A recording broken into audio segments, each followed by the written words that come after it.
إن الله كان عليكم رقيبا يا أيها الذين آمنوا اتقوا الله وقولوا قولا سديدا يصلح لكم أعمالكم ويغفر لكم ذنوبكم ومن يطع الله ورسوله فقد فاز فوزا عظيما. أما بعد فإن أصدق الحديث كتاب الله وأحسن الهدي هدي محمد صلى الله عليه وسلم وشر الأمور محدثاتها وكل محدثة بدعة وكل بدعة ضلالة وكل ضلالة في النار.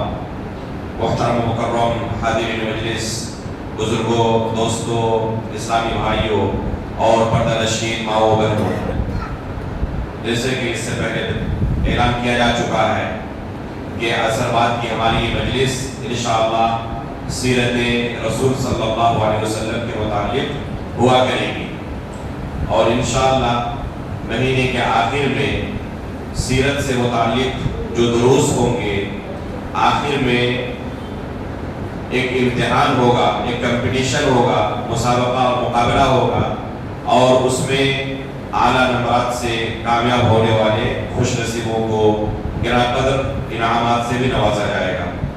اس لیے آپ لوگ یا تو موبائل کے اندر یا کاپی کے اندر جو اس کے اہم پوائنٹس ہیں، نکات ہیں، انہیں نوٹ بھی کرتے رہیں تاکہ مراجعے میں آپ کے لیے آسانی ہو۔ سیرت رسول صلی اللہ علیہ وسلم کے پڑھنے کا آخر مقصد کیا ہے؟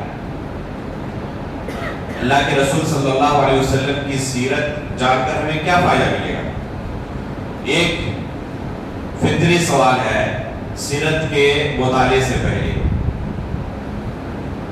محترم حاضرین، ہم اور آپ اچھی طرح جانتے ہیں کہ رسول اللہ صلی اللہ علیہ وسلم کو اللہ رب العالمین نے نبی اور رسول بنا کر ہمارے درمیان بھیجا،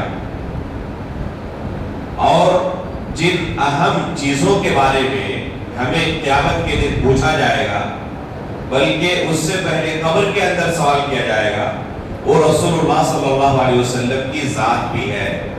چنانچہ قبر کے اندر جو 3 سوالات ہوں گے، ان میں سے تیسرا سوال رسول اللہ صلی اللہ علیہ وسلم کے متعلق ہی ہوگا کہ تمہارے رسول کون تھے۔ تو رسول اللہ صلی اللہ علیہ وسلم کے متعلق جاننا یہ ہمارے دین کا بنیادی حصہ ہے۔ آپ صلی اللہ علیہ وسلم کی سیرت کا جاننا، آپ کے حقوق کا جاننا، اور پھر حقوق کو ادا کرنا، اور آپ کی سیرت میں جو ہمارے لیے دروس ہیں، نصیحتیں ہیں، سبق آموز چیزیں ہیں، ان سے سبق حاصل کرنا، نصیحت حاصل کرنا، یہ اہم مقصد ہے۔ اللہ رب العالمین کا ارشاد ہے لَقَدْ كَانَ لَكُمْ فِي رَسُولِ اللَّهِ أُسْوَةٌ حَسَنَةٌ، کہ رسول اللہ صلی اللہ علیہ وسلم کی زندگی میں تمہارے لیے بہترین آئیڈیل اور نمونہ ہے۔ اللہ کے رسول ہمارے لیے اسوہ حسنہ ہے۔ تو اسوہ حسنہ کس طرح اللہ کے رسول ہو سکتے ہیں؟ اگر آپ کی سیرت کا ہمیں علم ہی نہ ہو تو آپ کو کیسے آئیڈیل مان سکتے ہیں؟ اللہ کے رسول کو اسی صورت میں آپ اپنا اسوہ حسنہ اور بہترین آئیڈیل اور رہنما مان سکتے ہیں جب آپ کی سیرت کا ہمیں علم ہو کہ اللہ کے رسول کیسے تھے، اپنے بیوی بچوں کے ساتھ، اپنے قریبی رشتہ داروں کے ساتھ، اپنے قبیلے والوں کے ساتھ، اپنے خاندان والوں کے ساتھ، اپنے دوست و احباب کے ساتھ، یہاں تک کہ اپنے دشمنوں کے ساتھ، عام لوگوں کے ساتھ، بادشاہوں کے ساتھ، کفار اور مشرکین کے ساتھ، یہود و نصارہ کے ساتھ، ہر قدم پر اللہ کے رسول کی زندگی ہمارے لیے اسوہ اور آئیڈیل ہے۔ تو جب اللہ کے رسول کی سیرت کو ہم اچھی طرح سے جانیں گے تو پھر آپ کی اتباع کرنا ہمارے لیے آسان ہو جائے گا۔ اس لیے سیرت رسول کے پڑھنے کا ہمارا نقطہ نظر اور زاویہ نگاہ یہی ہونا چاہیے۔ صرف واقعات کو جان لینا، تاریخ اور چند لوگوں کا نام معلوم کر لینا یہ اصل مقصد نہیں ہے۔ اصل مقصد ان واقعات سے ہمارے لیے کیا دروس ہے، کیا سبق آموز چیزیں ہیں، نصیحت کی چیزیں ہیں، کیسے اس معاملے میں اللہ کے رسول کو ہم اپنا آئیڈیا مان سکتے ہیں، یہ اصل مقصد ہے۔ اس لیے انشاءاللہ یہ جو سیرت کے دروس ہوں گے واقعات بھی بیان کیے جائیں گے اور ان واقعات سے کیا مسائل مستنبط ہوتے ہیں، چاہے وہ عقیدے کے مسائل ہوں، منہج کے مسائل ہوں، فقہ کے مسائل ہوں، تربیت کے مسائل ہوں، عام زندگی کے اندر رونما ہونے والے واقعے جو مسائل ہماری زندگی کے اندر ہوتے ہیں وہ مسائل ہو، ہر مسئلے کے اندر ہم کوشش کریں گے کہ اللہ کے رسول کی سیرت سے رہنمائی حاصل کریں۔ اس لیے سب سے پہلے مقدمے کے طور پر ہم یہ جانیں گے کہ اللہ کے رسول صلی اللہ علیہ وسلم کے ہم پر کیا حقوق ہیں۔ حقوق کی معرفت جب ہوگی تب ہم ان حقوق ادا کر سکتے ہیں۔ ہر ایک کی خواہش ہے کہ اللہ کے رسول کی ہمیں شفاعت حاصل ہو۔ کوئی بندہ ایسا نہیں ہوگا جس کے دل میں یہ خواہش نہ جاگتی ہو کہ قیامت کے دن اللہ کے رسول صلی اللہ علیہ وسلم کی شفاعت ہمیں بھی حاصل ہو، ہم بھی ان خوش نصیبوں میں شمار ہوں جنہیں اللہ کے رسول کی شفاعت اور سفارش حاصل ہوگی۔ تو سفارش اور شفاعت حاصل کرنا صرف خواہش سے اگر ممکن ہو جائے تو بڑا آسان سودا ہے، لیکن حقیقت میں صرف خواہش سے یہ عظیم مقام و مرتبہ حاصل نہیں ہو سکتا، بلکہ اس کے لیے حقوق کو جاننا اور ان حقوق کو ادا کرنا ضروری ہے۔ رسول اللہ صلی اللہ علیہ وسلم کے ایک عام مسلمان پر بے شمار حقوق ہیں، ان میں سب سے پہلا حق وہ ہے جو ایک مسلمان اپنی زبان سے ادا کر کے دائرہ اسلام کے اندر داخل ہوتا ہے۔ وہ کون سا کلمہ ہے؟ اشہد ان لا الہ الا اللہ واشہد ان محمدا عبدہ ورسولہ۔ یہ پہلا حق ہے رسول اللہ صلی اللہ علیہ وسلم۔ کوئی شخص اس وقت تک مسلمان ہو ہی نہیں سکتا جب تک کہ اس کلمے کو اپنی زبان سے صدق دل سے ادا نہ کرے، اس وقت تک اس کا شمار مسلمانوں میں ہو ہی نہیں سکتا۔ تو یہ پہلا حق ہے رسول اللہ صلی اللہ علیہ وسلم کا، جو اس کلمے کے اندر ایک انسان اپنی زبان سے اقرار کرتا ہے۔ کیا کہتا ہے؟ وَأَشْهَدُ أَنَّ مُحَمَّدًا عَبْدُهُ وَرَسُولُهُ، دو چیزوں کا اقرار کرتا ہے، اس کے بعد وہ اسلام کے اندر داخل ہوتا ہے۔ پہلی چیز، محمد اللہ کے بندے ہیں۔ یہ اللہ کے رسول کا پہلا حق ہے ہر مسلمان پر کہ اللہ کے رسول کو بشر تسلیم کرے، ایک بندہ تسلیم کرے، اسے کوئی الگ مخلوق نہ مانے، فرشتوں میں سے تھے، جنوں میں سے تھے یا کوئی دوسری مخلوق تھے، یہ عقیدہ نہ ہو، بلکہ اللہ کے رسول انسان تھے، بشر تھے۔ یہ پہلا حق ہے اللہ کے رسول کا۔ افسوس کی بات ہے کہ یہ جو پہلا حق ہے اللہ کے رسول کا ایک مسلمان پر، بہت سارے ایسے لوگ جو اپنے آپ کو مسلمان ہونے کا دعویٰ کرتے ہیں یہ حق ادا نہیں کرتے۔ اللہ کے رسول صلی اللہ علیہ وسلم کو بشر ماننے کے لیے تیار نہیں ہوتے۔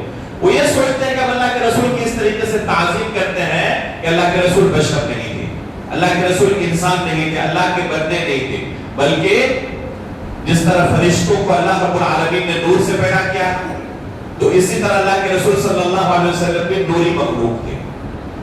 انسانوں کو اللہ رب العالمین نے مٹی سے پیدا کیا۔ آدم علیہ السلام بنو الانسان ہے، بنو البشر ہے، تمام انسانوں کے والد ہیں، اور ان کو اللہ رب العالمین نے مٹی سے پیدا کیا اور انہی سے تمام انسانوں کی نسل آگے بڑھی ہے۔ تو جو بھی آدم علیہ السلام کی نسل میں سے ہے وہ مٹی سے اس کی نسل آگے بڑھی ہے۔ اللہ رب العالمین نے آدم علیہ السلام کو مٹی سے پیدا کیا تھا۔ تو یہ اللہ کے رسول کا بنیادی حق ہے، پہلا حق ہے کہ اللہ کے رسول کو بنو آدم میں سے شمار کرے۔ اللہ کے رسول فرماتے ہیں انا سید ولد آدم ولا فخر، میں بنی آدم کے اندر سب کا سردار ہوں۔ جتنے بھی انسان اللہ نے دنیا میں پیدا کیے، چاہے عام انسان ہو چاہے انبیاء اکرام ہو، تمام کا میں سردار ہوں۔ انا سید ولد آدم، ولد کی جمع ہے ولد، کہ میں بنی آدم کا سردار ہوں، آدم کی اولاد جتنی ہے ان کا میں کیا ہوں؟ سردار ہوں۔ آگے فوراً فرماتے ہیں ولا فخر، اور یہ بطور فخر میں ذکر نہیں کر رہا ہوں، بلکہ حقیقت حال کو صرف بیان کر رہا ہوں، بطور خبر اللہ کے رسول نے یہ چیز ذکر کی ہے، کیونکہ فخر کرنا یہ انسان کو زیب نہیں دیتا، فخر کرنا صرف اور صرف اللہ رب العالمین کو زیب دیتا ہے۔ اللہ رب العالمین کا ارشاد ہے، حدیث قدسی ہے، الکبریاء ردائی، تکبر کرنا، فخر کرنا یہ میری چادر ہے۔ تو تکبر کرنا یہ صرف اللہ رب العالمین کو زیب دیتا ہے، انسان کو یہ زیب نہیں دیتا کہ وہ فخر کرے، گرچہ بنو آدم کا سردار ہو جائے، سب سے اونچے مقام پر پہنچ جائے، پھر بھی اسے یہ زیب نہیں دیتا کہ فخر کرے۔ اللہ کے رسول فوراً فرماتے ہیں انا سید ولد آدم ولا فخر، اس میں فخر کی کوئی بات نہیں ہے۔ بہت سارے لوگ آج ہم کیا کہتے ہیں، ہمارے اس شہر کا فلاں شخص بہت اونچے مرتبے پر پہنچ گئے، ہمارے لیے فخر کی بات ہے۔ آپ اسی کو اس طرح بھی کہہ سکتے ہیں کہ ہمارے لیے شرف کی بات ہے، سعادت کی بات ہے۔ ضروری نہیں کہ آپ فخر کی کا اظہار کریں، فخر یہ اللہ رب العالمین کے لائق ہے، انسانوں کے لائق نہیں ہے۔ آپ جتنے بھی اونچے مقام پر پہنچ جائے، اللہ کے رسول کے مقام تک نہیں پہنچ سکتے۔ اللہ کے رسول انسانوں کے اندر سب سے اونچے مقام پر پہنچے ہوئے ہیں، اور فوراً یہ بیان کرتے ہیں اپنے امت کو تعلیم دیتے ہوئے، اس میں فخر کی کوئی بات نہیں ہے، یہ صرف خبر کے طور پر میں بیان کر رہا ہوں۔ تو اللہ کے رسول صلی اللہ علیہ وسلم بنو آدم میں سے ہیں، آپ کا یہ حق ہے کہ آپ کو ہم عبد تسلیم کریں، بندہ تسلیم کریں، اور یہ تعظیم ہے اللہ کے رسول کی، تحقیر نہیں ہے۔ اللہ کے رسول صلی اللہ علیہ وسلم کا ذکر جب اللہ رب العالمین نے قرآن کریم کے اندر سب سے عزت کے مقام پر کیا، تو عبد کے لقب سے آپ کو بلند کیا۔ جب اسراء کا واقعہ اللہ رب العالمین نے قرآن کریم کے اندر نازل کیا اور اسے بیان کیا، کیا فرمایا؟ سبحان الذی اسریٰ بعبدہ لیلا من المسجد الحرام الی المسجد الاقصی۔ یہاں پر اللہ کے رسول کے لیے اللہ رب العالمین نے کون سا لفظ استعمال کیا؟ عبد کا لفظ استعمال کیا۔ قل انما انا بشر مثلکم، حکم دیا کہ اے نبی آپ لوگوں کو کہہ دے میں تم جیسا ایک انسان ہوں، بشر ہوں۔ فرق کیا ہے؟ یوحا الیہ، تم میں اور مجھ میں فرق بس یہ ہے کہ مجھ پر اللہ کی طرف سے وحی آتی ہے، دوسرے پر وحی نہیں آتی۔ اللہ کے رسول انسان تھے، لوگوں سے اللہ کے رسول کو جو اونچا مقام حاصل تھا وہ وحی کی برابر تھا۔ یوحا الیہ کہ مجھ پر اللہ رب العالمین کی طرف سے وحی نازل ہوتی ہے، عام انسانوں پر وحی نازل نہیں ہوتی، لیکن بحیثیت بشر اللہ کے رسول عام انسانوں کی طرح ایک بشر تھے۔ آپ کے والدین تھے، آپ کے بیوی بچے تھے، کھاتے پیتے تھے، آپ کو بھی قضاء حاجت کی ضرورت پڑتی، سونے کی ضرورت پڑتی۔ ایک عام انسان کو جن چیزوں کی ضرورت پڑتی ہے، اللہ کے رسول کو بھی ان چیزوں کی ضرورت پڑتی ہے۔ تو یہ آپ کے بارے میں بنیادی عقیدہ ایک انسان کو رکھنا چاہیے کہ اللہ کے رسول عبد تھے۔ اسی چیز کا ایک مسلمان کلمہ شہادت کے اندر اقرار کرتا ہے۔ دوسرا، اللہ کے رسول کا حق یہ ہے کہ آپ کو سچا رسول تسلیم کریں۔ اگر کوئی اللہ رب العالمین کی وحدانیت کا اقرار کرتا ہے، اللہ کے ساتھ کسی کو شریک نہیں ٹھہراتا، لیکن اللہ کے رسول صلی اللہ علیہ وسلم کی رسالت کا انکار کرتا ہے یا شک و شبہے کا اظہار کرتا ہے، کہتا ہے مجھے شک ہے، پتہ نہیں، دعویٰ تو کرتے ہیں کہ ہم اللہ کی طرف سے بھیجے ہوئے سچے رسول ہیں، ہو بھی سکتا ہے نہیں بھی ہو سکتا ہے۔ اگر کوئی شک و شبہے کا اظہار کرے، ایسا شخص مسلمان نہیں ہو سکتا۔ اللہ کے رسول صلی اللہ علیہ وسلم کے بارے میں قبر میں پوچھا جائے گا تمہارے رسول کون تھے، اور اس نے اللہ کے رسول کی رسالت کا اقرار نہ کیا ہو، انکار کیا ہو، تو وہاں پر جواب اس کا صحیح نہیں ہو سکتا۔ اس نے اللہ کے رسول کو اپنا رسول مانا ہی نہیں، اور یہی سوال کیا جائے گا تمہارے رسول کون تھے؟ جب اللہ کے رسول کو اپنا رسول ہی نہیں مانا تو اس کا جواب کیسے صحیح ہو سکتا؟ بہت سارے لوگ اپنے آپ کو مسلمان ہونے کا دعویٰ کرتے ہیں اور کہتے ہیں کہ اصل میں رسالت علی رضی اللہ تعالیٰ عنہ کو ملنے والی تھی، جبریل علیہ السلام سے تھوڑی سی چوک ہو گئی، محمد کو دے کر چلے گئے، نعوذ باللہ من ذالک۔ ہے مسلمانوں میں سے ایسا عقیدہ رکھنے والے اپنے آپ کو مسلمان بھی کہتے ہیں، لیکن اللہ کے رسول کی رسالت کے بارے میں اس طرح کے نازیبہ کلمات استعمال کرتے ہیں۔ اگر اللہ کے رسول کو کوئی سچا رسول نہ مانے تو ایسا شخص مسلمان نہیں ہو سکتا، ادنا سا بھی اس کا اسلام کے اندر حصہ باقی نہیں رہتا، اور ایسے شخص کا جنت جانے کا کوئی ذرہ برابر بھی چانس نہیں ہو سکتا۔ یہ تعلیم اسلام کے بنیادی اصولوں سے عدم واقفیت کی دلیل ہے، جو بعض دعات حضرات کہتے ہیں کہ 0.0000001% اس کا بھی چانس ہو سکتا ہے۔ آپ نے سنا ہوگا ڈاکٹر ذاکر نائک صاحب سے، یہ اسلامی تعلیم سے بنیادی جو مسائل ہیں ان سے عدم واقفیت کی دلیل ہے۔ اور ایک انسان کتاب و سنت کو علماء کے سامنے بیٹھ کر نہ پڑھے اور اپنی ذاتی محنت سے اسلام کو سمجھنے کی کوشش کرے اور لوگوں کو پھر اسلام کی طرح دعوت دینے لگے تو اسی طرح کی ٹھوکریں کھاتا ہے، اس کا ذرہ برابر بھی چانس نہیں ہوتا مسلمان بننے کا اور جنت میں جانے کا، ذرہ برابر بھی چانس نہیں ہوتا۔ یہ اللہ کے رسول کا دوسرا حق ہے کہ اللہ کے رسول کو وہ اپنا سچا رسول تسلیم کرے، ذرہ برابر اس کے دل کے اندر شک و شبہ نہ ہو۔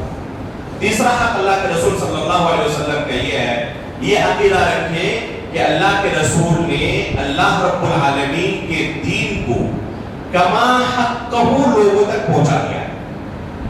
کما حقہ کا مطلب ذرہ برابر بھی اس میں کمی بیشی اپنی طرف سے نہیں کی ہے۔ جیسے اللہ نے دین نازل کیا تھا اسی طریقے سے لوگوں تک اللہ کے دین کو پہنچا دیا ہے، اپنی طرف سے کوئی اضافہ نہیں کیا، کوئی کمی نہیں کی ہے۔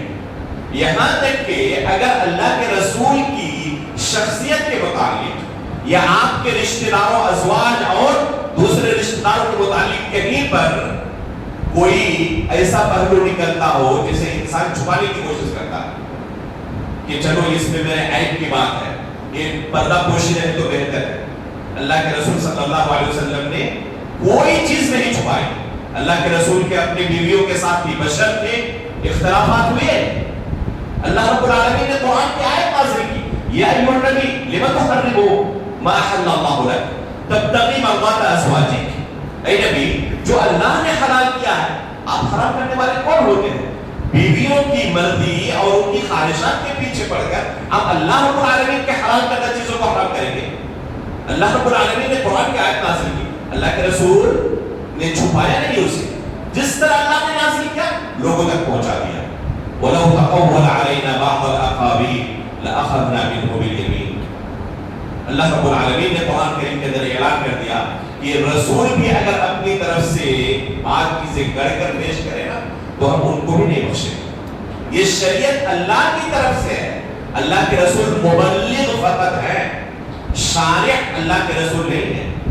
یہ غلطی بھی بہت سارے لوگوں کے اندر دیکھی جاتی ہے، شارع علیہ السلام کہتے ہیں، اللہ کے رسول شارع نہیں تھے، شارع فقط اور فقط اللہ رب العالمین، شریعت اللہ کی طرف سے ہے، اللہ کے رسول مبلغ ہے۔ اللہ کے رسول نے جو اللہ کا دین تھا لوگوں تک پہنچا دیا، اور اللہ رب العالمین نے اس کی گواہی قرآن کریم کے اندر نازل کی، اليوم اکملت لکم دینکم واتممت علیکم نعمتی ورضیت لکم الاسلام دینا۔ اگر اللہ کے رسول نے کمی بیشی کی ہوتی تو اللہ رب العالمین یہ شہادت دیتے، گواہی دیتے کہ میں نے تمہارے لیے دین کو مکمل کر دیا۔ دین کا مکمل ہونا اس بات کی دلیل ہے کہ اللہ کے رسول نے اس دین کے اندر کوئی کمی بیشی نہیں کی۔ تو یہ اللہ کے رسول کا تیسرا حق ہے، آپ کے بارے میں ہم یہ عقیدہ رکھیں کہ اللہ کا جو دین تھا، اللہ رب العالمین نے جو آپ کو ڈیوٹی دی تھی اس ڈیوٹی کو کما حقہ آپ نے ادا کر دیا ہے، اللہ کے دین کو کما حقہ لوگوں تک پہنچا دیا ہے۔ اب آپ سوچیں کہ یہ جو تیسرا حق اللہ کے رسول کا ہے، اگر ایک مسلمان اس تیسرے حق کو ادا کرے تو کسی طرح کے بدعت کی کوئی گنجائش نکلتی ہے؟ جب وہ یہ عقیدہ رکھے گا کہ اللہ کے رسول نے اللہ کے دین کو پہنچانے میں کوئی کمی بیشی نہیں کی، جو اصل دین تھا اسی شکل میں لوگوں تک پہنچا دیا ہے، تو اس کے اندر اضافے کی کوئی گنجائش ہوگی؟ بدعت کا راستہ یہیں سے بند ہو جائے گا۔ تو یہ تیسرا حق اگر انسان ادا کرے تو کبھی بدعت کے لیے سوچ بھی نہیں سکتا، اللہ کے رسول صلی اللہ علیہ وسلم کی پیدائش کے دن جشن منانا، حلوے پوری کھانا اور نہ جانے کیا کیا کام کرنا، اللہ کے رسول نے اپنی زندگی میں کیا تھا؟ صحابہ کرام کو تعلیم دی تھی؟ کوئی صحابی جانتے تھے؟ اللہ کے رسول اس دنیا میں 1-2 سال نہیں 63 سال تک رہے، کبھی آپ نے اپنی پیدائش کا دن منایا ہو کہ اس دن اس تاریخ کو میں پیدا ہوا تھا اس لیے چلو اس دن جشن مناتے ہیں؟ جب اللہ کے رسول نے اپنے صحابہ کو یہ تعلیم نہیں دی تو بعد میں یہ چیز دین کا حصہ نہیں ہو سکتی۔ جو اللہ کے رسول کا تیسرا حق ہے آپ کے بارے میں یہ عقیدہ رکھنا کہ آپ نے اللہ کے دین کو کما حقہ لوگوں تک پہنچا دیا ہے۔ چوتھا حق اللہ کے رسول صلی اللہ علیہ وسلم کا یہ ہے کہ آپ کے بارے میں معصوم ہونے کا عقیدہ رکھا جائے۔ اللہ کے رسول کے بارے میں معصوم ہونے کا عقیدہ رکھا جائے کہ اللہ کے رسول معصوم تھے، ہم اور آپ معصوم نہیں ہیں، بے شمار گناہیں ہم سے سرزد ہوتی رہتی ہیں۔ اللہ کے رسول صلی اللہ علیہ وسلم کے بارے میں ہمارا عقیدہ کیا ہونا چاہیے؟ اللہ کے رسول بھی اس طرح گناہوں کے اندر ملوث ہو سکتے تھے؟ نہیں، اللہ رب العالمین نے آپ کو معصوم بنایا تھا۔ معصوم ہونے کا کیا معنی ہے؟ فرشتوں کے بارے میں اللہ نے قرآن کے اندر فرمایا لا يعصون اللہ ما امرهم ويفعلون ما يؤمرون، یہ فرشتے اللہ رب العالمین کی معصیت نہیں کرتے، نافرمانی نہیں کرتے، جو کچھ انہیں حکم دیا جاتا ہے وہ بجا لاتے ہیں۔ تو یہ فرشتے معصوم ہیں، فرشتے چاہ کر بھی گناہ نہیں کر سکتے۔ اللہ کے رسول کو اللہ رب العالمین نے معصوم بنایا تھا، کس بات میں؟ 4 چیزوں کے اندر۔ یہ دین کے بنیادی مسائل ہیں جن کا جاننا ضروری ہے۔ سیرت پڑھنے کا معنی یہ نہیں ہے کہ آپ سیرت اللہ کے رسول کب پیدا ہوئے تھے، کس جگہ پیدا ہوئے تھے، کس عمر میں کیا آپ کے ساتھ حادثہ ہوا، صرف واقعات کو جان لینے کا نام سیرت جاننا نہیں ہے۔ اصل یہ عقیدے کے جو مسائل ہیں اللہ کے رسول کے ساتھ جڑی ہوئی، جس کے اوپر جنت و جہنم کا فیصلہ ہونے والا ہے، قبر کے اندر ہمیں پوچھا جانے والا ہے، اللہ رب العالمین کے سامنے ہم سے سوال ہونے والا ہے، یہ اہم چیزیں ہیں سیرت کے متعلق جاننا۔ تو اللہ کے رسول کن چیزوں میں معصوم تھی؟ 4 چیزوں کے اندر علماء نے ذکر کیا ہے کتاب و سنت کے نصوص کا استقراء کرنے کے بعد کہ اللہ کے رسول 4 چیزوں میں معصوم تھے۔ پہلی چیز، اللہ رب العالمین کی شریعت کو سمجھنے میں اور لوگوں تک اسے پہنچانے میں معصوم تھے، یہ پہلی چیز ہے۔ اس لیے میں نے کہا تھا کہ نوٹ کرتے رہیں، یہ 2-4 دن کے بعد آپ بھول جائیں گے اور امتحان میں انشاءاللہ سوال ہوگا، یہ تمام چیزیں امتحان میں داخل ہیں۔ تو پہلی چیز کیا ہے؟ اللہ رب العالمین کی شریعت کو سمجھنے میں اور لوگوں تک پہنچانے میں اللہ کے رسول معصوم تھے۔ ایک بڑے سے بڑے عالم سے، اپنے زمانے کے سب سے بڑے عالم سے بھی شریعت کے مسائل کو سمجھنے میں غلطی ہو سکتی ہے، چاہے وہ کسی مذہب کے امام ہی کیوں نہ ہو، چاہے وہ صحابی رسول ہی کیوں نہ ہو، چاہے وہ خلیفہ راشد ہی کیوں نہ ہو، ان سے بھی شریعت کے کسی مسئلے کو سمجھنے میں غلطی ہو سکتی ہے۔ لیکن اللہ کے رسول سے غلطی ہو سکتی ہے، ممکن ہے۔ آپ کسی بھی امام کی سیرت اٹھا لیں، امام ابو حنیفہ رحمہ اللہ، امام شافعی رحمہ اللہ، امام مالک رحمہ اللہ، امام احمد بن حنبل رحمہ اللہ، آپ پائیں گے بے شمار مسائل کے اندر انہوں نے آج ایک فتویٰ دیا، کل کہا کہ فلاں مسئلے میں مجھ سے غلطی ہو گئی تھی، حقیقت میں مسئلہ اس طرح ہونا چاہیے۔ بے شمار مسائل پائیں گے، انہوں نے خود اعتراف کیا ہے کہ فلاں مسئلے میں مجھ سے غلطی ہو گئی تھی۔ تو چاہے ان کے کتنے ہی اونچے مقام پر فائز کیوں نہ ہو جائے، شریعت کے مسائل کو سمجھنے میں غلطی ان سے ہو سکتی ہے، اور کوئی بھی امت کے اندر ایک بھی ایسا عالم دین نہیں ہے جن سے کسی بھی مسئلے میں غلطی نہ ہوئی ہو۔ اس لیے اگر کوئی کسی کی تقلید کرتا ہے اور غلطی کے اندر بھی جاننے کے باوجود کہ غلطی ہوئی ہے اسی کو حرف آخر سمجھتا ہے اور غلطی میں بھی اتباع کرتا ہے تو اللہ رب العالمین کے پاس بچ نہیں سکتا ہے۔ اللہ کے رسول فقط معصوم تھے، آپ کے علاوہ دنیا میں کوئی معصوم نہیں ہے۔ ہر ایک سے غلطی ہو سکتی ہے شریعت کو سمجھنے میں، صرف اللہ کے رسول ہیں جن سے شریعت کو سمجھنے میں غلطی نہیں ہو سکتی۔ اور باقی عمر فاروق رضی اللہ تعالیٰ عنہ کو جانتے ہیں کون نہیں؟ اللہ کے رسول صلی اللہ علیہ وسلم کی ایک حدیث ہے اس حدیث کے اوپر کچھ کلام بھی ہے، بعض علماء نے اسے حسن قرار دیا ہے اور بعض علماء نے اسے ضعیف قرار دیا ہے، لیکن صحیح بخاری کی ایک حدیث ہے جس سے اس کی تائید ہوتی ہے۔ اللہ کے رسول عمر فاروق رضی اللہ تعالیٰ عنہ کے بارے میں فرماتے ہیں لو کان بعدی نبی لکان عمر، اگر میرے بعد کوئی نبی ہوتے تو کون ہوتے؟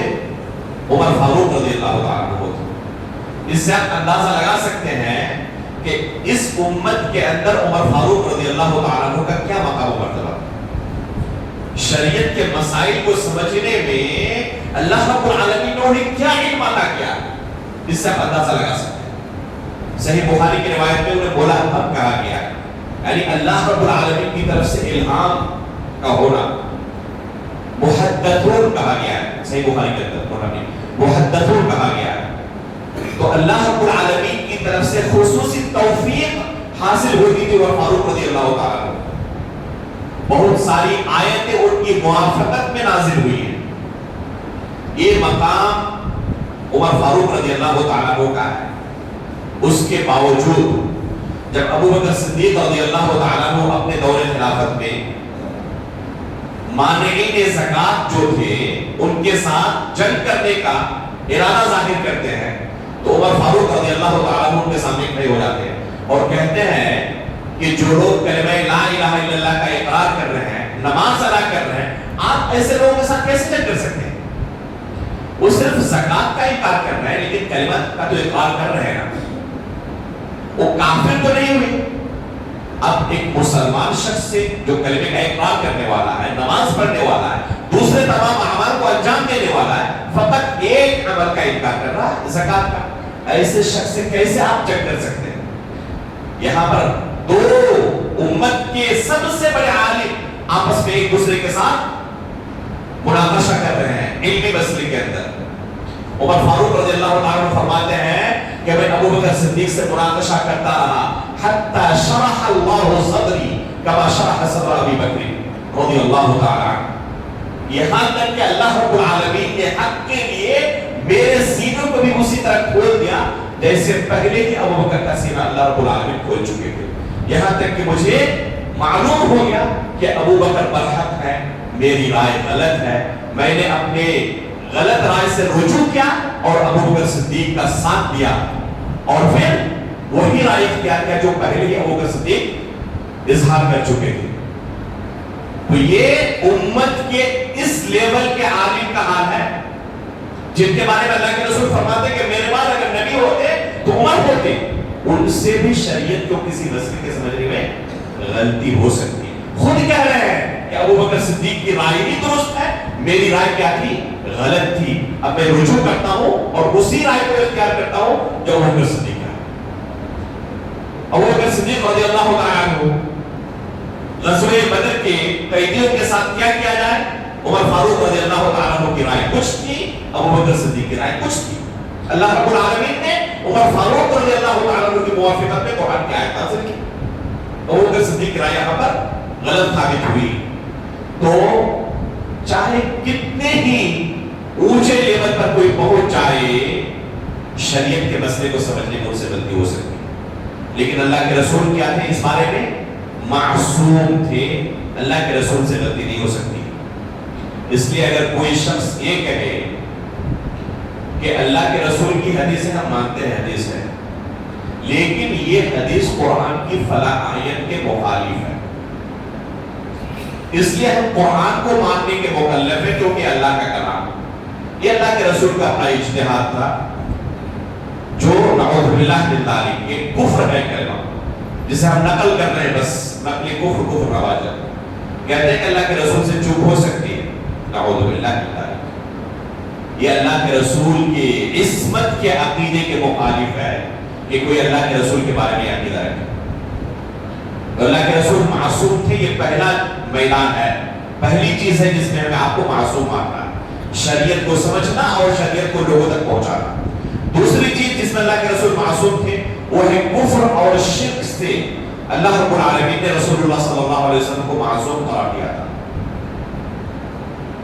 جب آپ کی عمر 4 سال کی تھی، بنو سعد کے اندر حلیمہ سعدیہ کے پاس اللہ کے رسول دودھ پینے کے لیے موجود تھے، کھیل رہے تھے بچوں کے ساتھ۔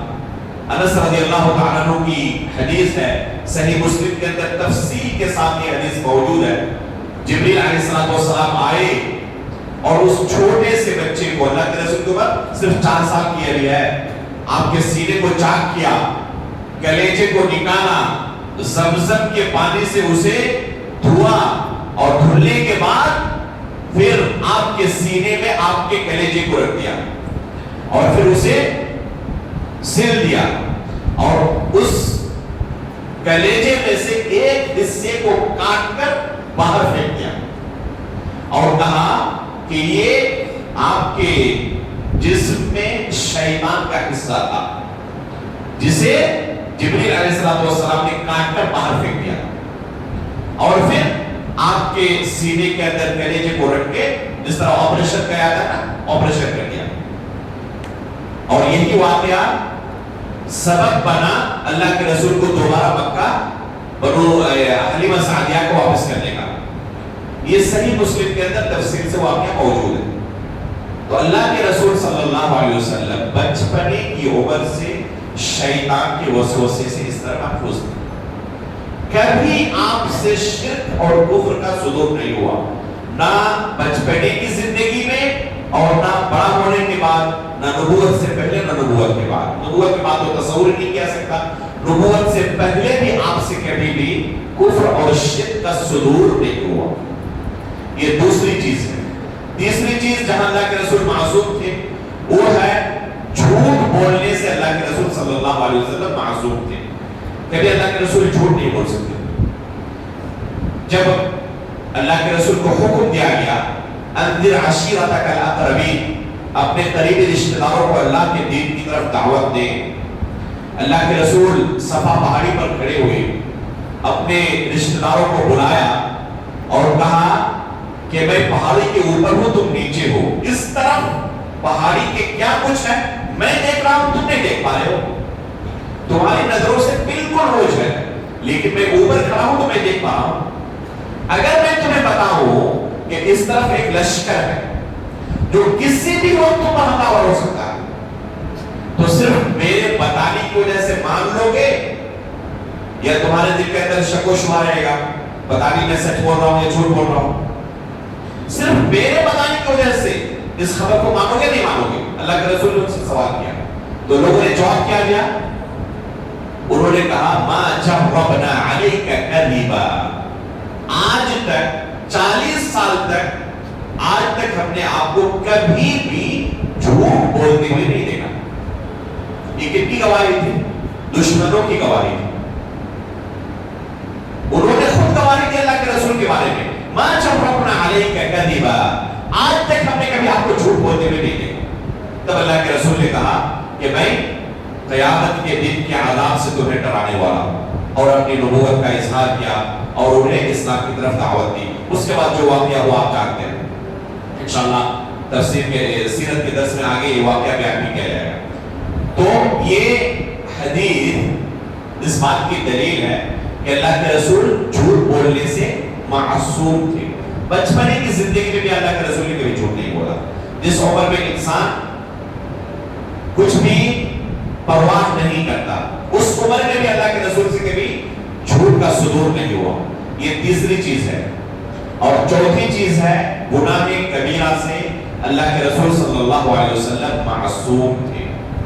خود قرآن کے اندر اللہ رب العالمین نے آپ کے بارے میں اعلان کیا انک لعلی خلق عظیم، اے رسول آپ اخلاق کے بلند مرتبے پر فائز ہیں۔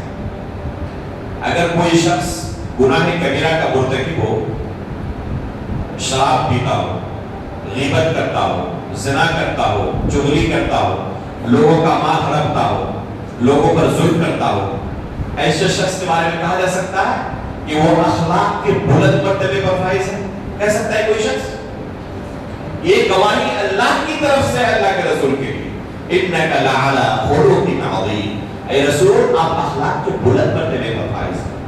اس آیت سے علماء نے استدلال کرتے ہوئے جو مسائل استعمال کیے ہیں ان میں سے ایک مسئلہ یہ ہے کہ اللہ کے رسول جھوٹ بولنے سے معصوم تھے۔ ایک گناہ کبیرہ سے اللہ کے رسول معصوم تھے، اللہ کے رسول سے گناہ کبیرہ کا صدور نہیں ہو سکتا، اور کبھی صدور نہیں ہوا، نہ نبوت سے پہلے نہ نبوت کے بعد، کبھی بھی اللہ کے رسول صلی اللہ علیہ وسلم سے گناہ کبیرہ کا صدور نہیں ہوا۔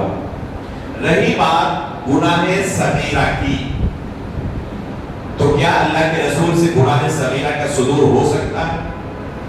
جن چار چیزوں کو بیان کیا گیا، چوتھی چیز کیا کہا گیا؟ گناہ کبیرہ۔ گناہ صغیرہ کے بارے میں نہیں کہا گیا کہ گناہ صغیرہ سے اللہ کے رسول معصوم تھے، یہ ذکر نہیں کیا گیا۔ تو اب سوال پیدا ہوتا ہے کہ اللہ کے رسول سے کیا گناہ صغیرہ کا صدور ممکن تھا؟ اس کا جواب کیا ہوگا؟ ممکن تھا۔ ممکن ہونے کا معنی یہ نہیں ہے کہ ہوا ہے، جیسے ہم سے گناہ کبیرہ کا بھی صدور ممکن ہے نا۔ کوئی شخص انتہائی نیک پرہیزگار ہے، نفلی روزے رکھنے والا، نفلی صدقات و خیرات کرنے والا، تہجد کی نماز پڑھنے والا، اس شخص سے بھی ممکن ہے یا نہیں کہ وہ بھی زنا کرے، وہ جھوٹ بولے، شراب پیے؟ ممکن تو ہے نا۔ تو ممکن ہونے کا کیا معنی یہ ہے کہ آپ اس کو کہیں گے کہ وہ شرابی ہے؟ جو انتہائی نیک اور پرہیزگار ہو، ممکن ہونا الگ ہے اور حقیقت میں اس کام کا انجام دینا الگ چیز ہے۔ تو اللہ کے رسول کے لیے گناہ صغیرہ کا صدور ممکنات میں سے تھا، ناممکن نہیں تھا، معصوم نہیں تھے۔ بعض مسائل جن کے بارے میں قرآن کریم کے اندر آیت نازل ہوئی، جیسے یا ایھا النبی لما تحرم ما احل اللہ لک تبتغی مرضات ازواجک، اللہ رب العالمین نے قرآن کریم کی آیت نازل کی۔ اس طرح کے مسائل میں اہل سنت و جماعت یہ عقیدہ رکھتے ہیں کہ اگر نص صریح ہو تو وہاں پر چند شروط کے ساتھ اللہ کے رسول کے لیے گناہ صغیرہ کے صدور کو ممکن مانا جا سکتا ہے، جن میں سے پہلی شرط یہ ہے کہ یہ اللہ کے رسول نے عمدن نہیں کیا ہے، چوک ہوا۔ عمد میں اور چوک میں فرق ہے۔ آپ جانتے ہیں کہ یہ چیز غلط ہے، اس کے باوجود آپ جانتے ہیں کہ جھوٹ بولنا حرام ہے، اس کے باوجود جھوٹ بول رہے ہیں آپ۔ لیکن ایک ہے چوک ہو جانا، جیسے مثال دوں، ابھی روزے کی حالت میں آپ لوگ ہیں، اب وضو کرنے گئے اور پانی پی لیا، اگر جان بوجھ کر پیے تو کیا ہو جائے گا؟ روزہ فاسد ہو جائے گا۔ لیکن چوک سے اگر کوئی پی لے اس کا روزہ فاسد ہوگا؟ نہیں ہوگا۔ تو چوک الگ چیز ہے، عمد الگ چیز ہے، جان بوجھ کر۔ تو پہلی شرط کیا ہے؟ عمدن اللہ کے رسول سے گناہ صغیرہ کا صدور نہیں ہوا ہے، یہ چوک ہے۔ دوسری شرط یہ ہے کہ اللہ کے رسول کو اللہ رب العالمین اس غلطی پر باقی نہیں رکھتے، اصلاح فوراً کر دیتے ہیں۔ اس لیے کوئی ایک راستہ نکالے کہ ہو سکتا ہے اللہ کے رسول سے چوک ہو گئی ہو، تو آپ کہیں گے کہ یہ ممکن یہ نہیں ہے کہ اللہ کے رسول کو اس غلطی پر باقی بھی رکھا گیا اللہ کی طرف سے، ضرور بھی ضرور اللہ رب العالمین کی طرف سے اس کی اصلاح بھی اسی وقت ہو گئی ہے۔ تو دوسری یہ شرط ہے کہ اللہ رب العالمین کی طرف سے اس کی اصلاح ہو جائے گی، اللہ رب العالمین اس غلطی پر اللہ کے رسول کو باقی نہیں رکھے گی۔ تیسری شرط یہ ہے کہ یہ عقیدہ رکھے کہ اللہ کے رسول نے اس سے توبہ بھی کر لیا ہے۔ ایک عام انسان بھی اگر گناہ کبیرہ کرنے کے بعد توبہ کر لے تو اسے گناہ کا مرتکب کہا جائے گا یا اللہ رب العالمین اسے معاف کر دیتا ہے؟ اللہ رب العالمین اسے معاف کر دیتا ہے۔ تو اللہ کے رسول اگر کسی گناہ صغیرہ سے، وہ بھی عمدن نہیں، سہوت ہوا اور وہ بھی اللہ رب العالمین نے اس پر باقی نہ رکھا ہو، توبہ بھی کر لے، جب بھی خطا کار کہا جا سکتا ہے؟ نعوذ باللہ من ذالک، ابداً خطا کار نہیں کہا جا سکتا۔ تو یہ شرطیں ہیں، ان شروط کے ساتھ 4 شرطیں ذکر کی گئی۔ پہلی شرط کہ آپ کے پاس کتاب و سنت سے نص موجود ہو کہ اللہ کے رسول سے یہاں پر چوک ہوئی ہے۔ دوسری عمدن نہیں، سہوا ہوا ہے، چوک ہوئی ہے۔ تیسری اللہ رب العالمین اس پر باقی نہیں رکھتے، اور چوتھی اللہ کے رسول نے اس کو بھی کر لیا۔ ان 4 شروط کے ساتھ گناہ